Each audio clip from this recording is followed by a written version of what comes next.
Le signe, mais il devait manger ça. La communion et la déclaration. Tu dois déclarer Jésus et avoir une communion avec Jésus. Alléluia. Tu ne peux pas simplement parler que j'ai Jésus, mais tu dois aussi avoir la communion avec l'agneau de Dieu. Alléluia. Où tu passes le temps dans l'adoration, où tu passes le temps dans la louange, où tu rentres en prière, non pas pour demander, non pas pour faire quoi que ce soit, mais pour adorer. 1 heure en train de chanter, 2 heures en train d'adorer le roi des rois, le Fils de Dieu vivant, Jésus-Christ. Frères et sœurs, il devait mettre sous les portes, mais il devait manger. Manger l'agneau, manger la parole, la parole. Dieu a dit à Jean, prends ce livre, mange-le. Mange-le. Mangez la parole. Où les gens aujourd'hui, ils veulent plus de spectacle que s'attacher à la parole, à la doctrine. Amen. Connaître les Écritures. Frères et sœurs, tu dois maîtriser la parole, la doctrine, connaître Jésus-Christ. Dans ce temps de la fin, Satan est en train de susciter des faux serviteurs, des faux enseignants, des faux pasteurs, des faux prophètes, des faux bishops, des faux hommes. Frères et sœurs, ils devaient manger l'agneau. Manger en toi. Jésus-Christ est en toi. Alléluia. Amen. Jésus-Christ est en toi. Amen. Il habite en toi. Il demeure en toi. Amen. Il vit en toi. Amen. Il communie en toi. Amen. Frères et sœurs, verset 8, rapidement. Frères et sœurs, est-ce qu'on peut mettre verset 8? Cette même nuit, on en mangera la chair rôtie au feu. On va aller doucement. L'agneau, on devait le mettre au feu. Frères et sœurs, regardez. Le feu symbolise l'épreuve. Le feu symbolise aussi le Saint-Esprit. Mais là, le feu, l'agneau, on devait le mettre sous le feu. Tu auras des épreuves à passer. L'épreuve n'était pas exclue. C'est pas parce que tu as Jésus, tu ne peux pas tomber malade. C'est pas parce que tu as Jésus, tu ne peux pas manquer. Tu peux avoir Jésus, mais tu auras des épreuves. Mais cette épreuve, tu ne vas pas le traverser seul. Dieu sera avec toi. Le Saint-Esprit t'accompagnera dans l'épreuve. Paul a passé les épreuves. Paul a été mordu par le serpent, mais Christ était avec lui. Mettre dans le feu.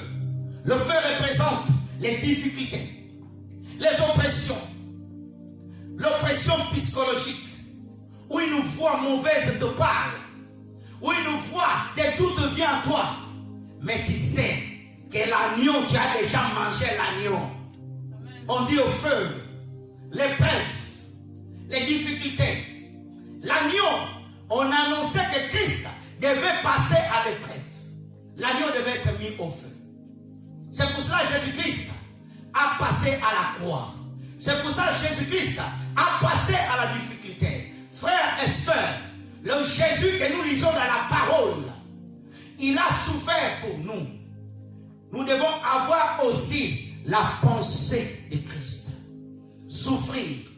Tu ne peux pas abandonner Jésus à cause de la souffrance.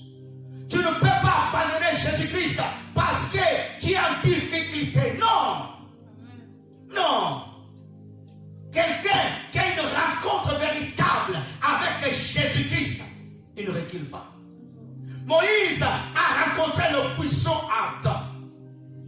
Il n'a pas pu reculer. Quand tu rencontres Jésus, tu ne peux plus reculer. Tu ne peux plus retourner en arrière. Paul, il a rencontré Jésus. Il est parti en avant.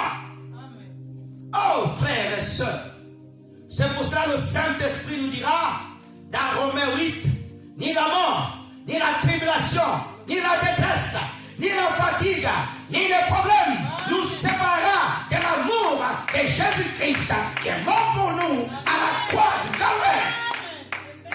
Oh, frères et sœurs. Oh, gloire à Dieu. Ma sœur et mon frère, tu es bon, ta récompense au ciel, elle sera grande. Notre marche, elle est prophétique. Notre marche, elle est dirigée par le Saint-Esprit. Nous ne sommes pas seuls. Dieu ne nous a pas abandonnés sur cette terre. Il n'a pas abandonné le Seigneur Jésus-Christ, notre exemple. Il nous a montré, comme il n'a pas abandonné Jésus, nous ne serons pas abandonnés. Ah, ton amen est timide. Comme il a gardé Jésus, tu seras gardé. Comme il a veillé sur Jésus, il veillera sur toi.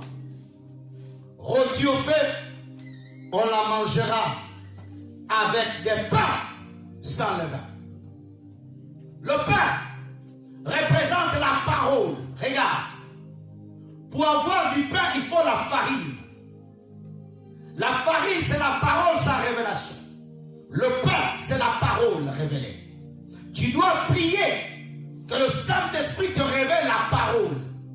Beaucoup de gens lisent la farine. Tu lis l'écriture, mais tu n'as pas de révélation. Sans la révélation, tu vas te perdre. C'est pour ça que Dieu dira à Osée, mon peuple périt à cause du manque de connaissance. La connaissance, la révélation. La révélation, elle t'est donnée par Dieu, par des choses. La première, la communion. La deuxième, la grâce. C'est Dieu qui décide de te révéler. Ce n'est pas par tes prières et par tes sacrifices que tu reçois la révélation. La révélation vient par ta communion avec Dieu. Pourquoi? Jean, la Bible dit que Jean, il dormait, sa tête était sous la poitrine de Jésus. La communion intime. C'est pour cela que Jean était le dernier des apôtres à mourir.